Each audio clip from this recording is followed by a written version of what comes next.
네, 안녕하세요. 담순 메시지입니다. 여러분들 봄이 완연해지고 있는데요.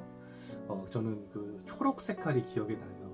예, 그 빛이 비추는 그 초록빛을 보면서 우리 마음에도 그 빛이 비추기를 소망하고요. 여러분들 위해서도 기도하겠습니다. 오늘은 탕자의 이야기를 공동체적으로 읽으려고 하는데요. 공동체적 읽기를 하기 위한 기본적인 전제가 있습니다. 예, 그것을 설명드릴 텐데 이게 꼭 필요한 거기 때문에 여러분들 넘기지 말고 꼭 들어주시기를 바랍니다. 여러분 가요를 들을 때도요, 한 명의 창작자나 비평가의 해석에서 의존해서 우리가 듣기를 편안해 합니다.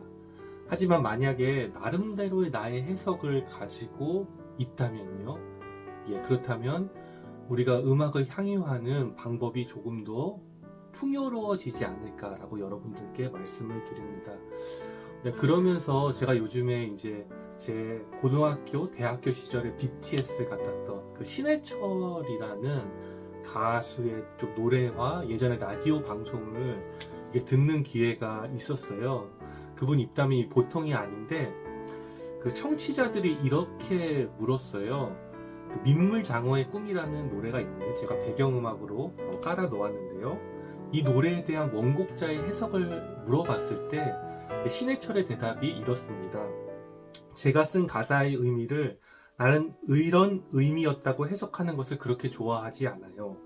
왜냐하면 가사나 시는 듣는 사람이 자기 해석을 가지고 자기 마음으로 받아들이는 것이 진짜가 아닐까요? 이러면서 예를 하나 드는데요. 국어 시간에 100만 사람이 100만 가지로 얼마든지 해석할 여지가 남은 시를요, 선생님이 밑줄을 그으면서 하나의 상징을 가리킨다고 하는데요. 이것을 자신이 나중에 물어봤답니다. 그 시인에게.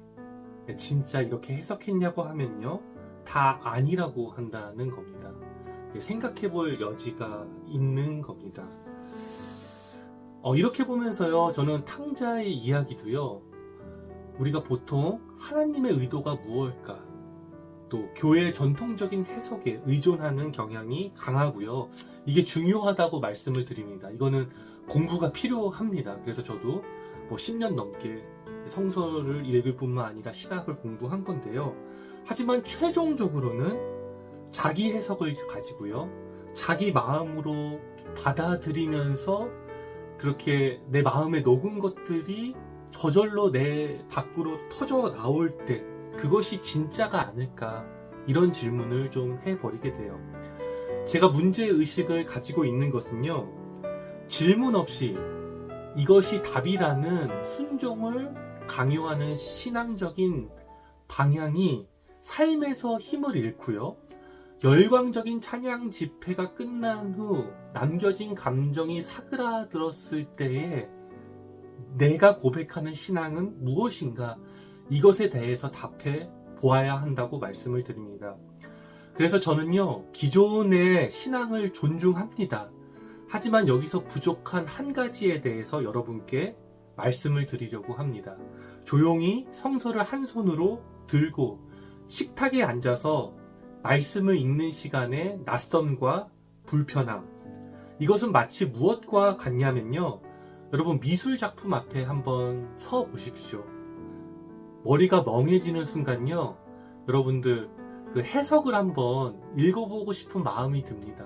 근데 그럼에도 불구하고 꾹 참고 그 작품 앞에 머물고 메시지를 들으려고 할 때 반드시 나의 상황에서 나에게 맞는 메시지가 들린다는 믿음, 그 믿음 여러분 있으십니까? 이게 진짜 믿음이라고 생각해요.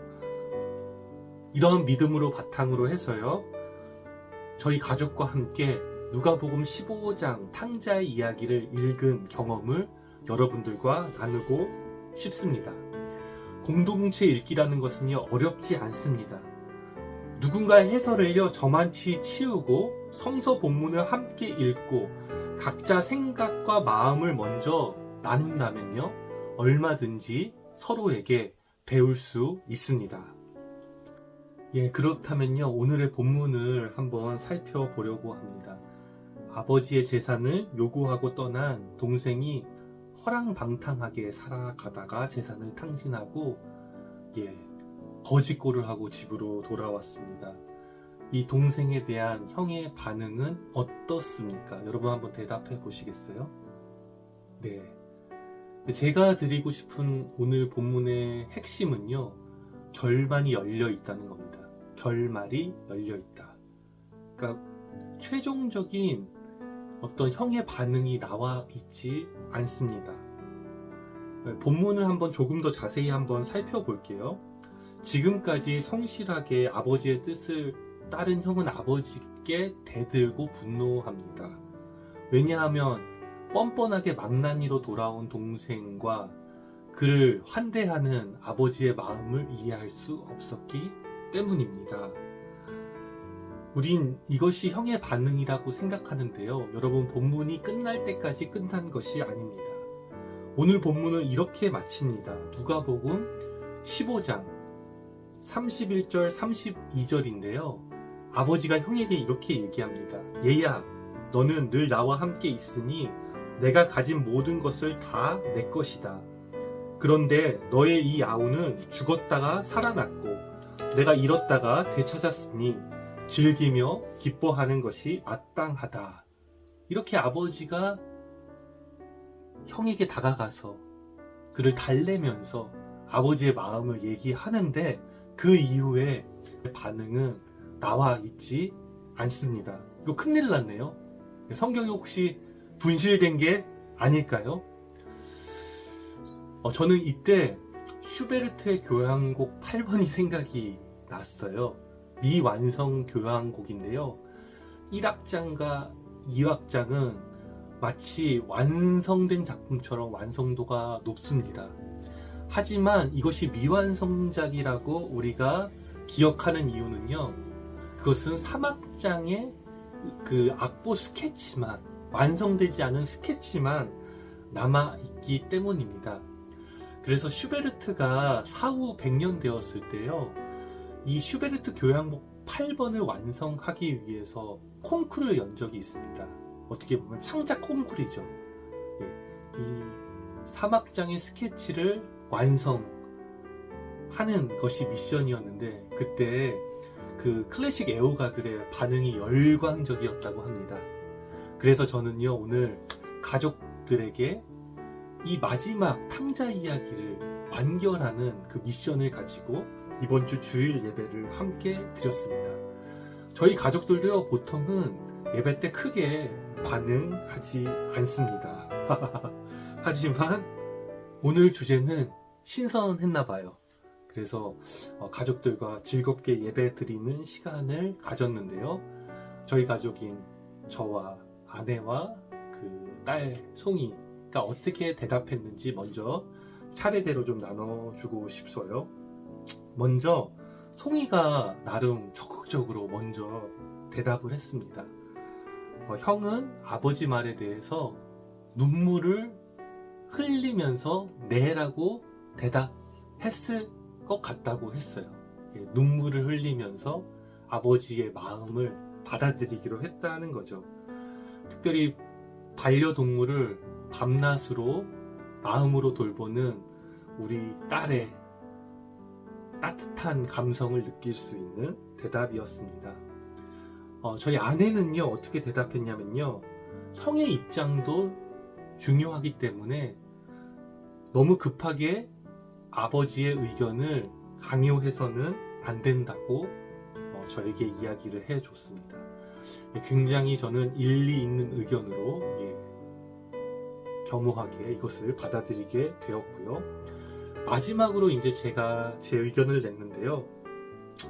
저는 이 형의 모습을 보면서 저의 모습을 보았습니다. 성실하지만요, 결정적일 때 아버지의 깊은 마음을 몰라서 투덜대고 분노하는 저 자신 말입니다. 그러나 옛 모습을 버리고 이제는 아버지의 후계자인 큰 아들로서 온전히 서고 싶다고 대답했습니다. 아버지의 높고 깊은 뜻을 구하고 동생을 넉넉히 품는 마음을 가졌으면 좋겠습니다. 역시 저는요, 답을 제시해야 되는 그 목사의 숙명으로 이렇게 바른 정답을 얘기하는 것을 볼 수가 있었습니다. 그러면서 이제 마무리 단계인데요. 가족들과 함께 공동체적인 읽기를 하고 나서 저 혼자 식탁에 남아서 가족들의 의견을 또 적고요. 나름 정리하는 시간을 잠시 가져봤습니다. 그러면서 그 공책 마지막에 이렇게 적었어요. 내가 혼자 끙끙대며 준비하고 떠든 예배보다 오늘 예배가 하나님의 은혜가 더 풍성하다. 그때 삼위일체 하나님이 생각났습니다. 하나님, 예수님, 성령님께서 각자의 인격과 사역을 가지고 한 마음으로 더 풍성한 하나님을 이루시잖아요.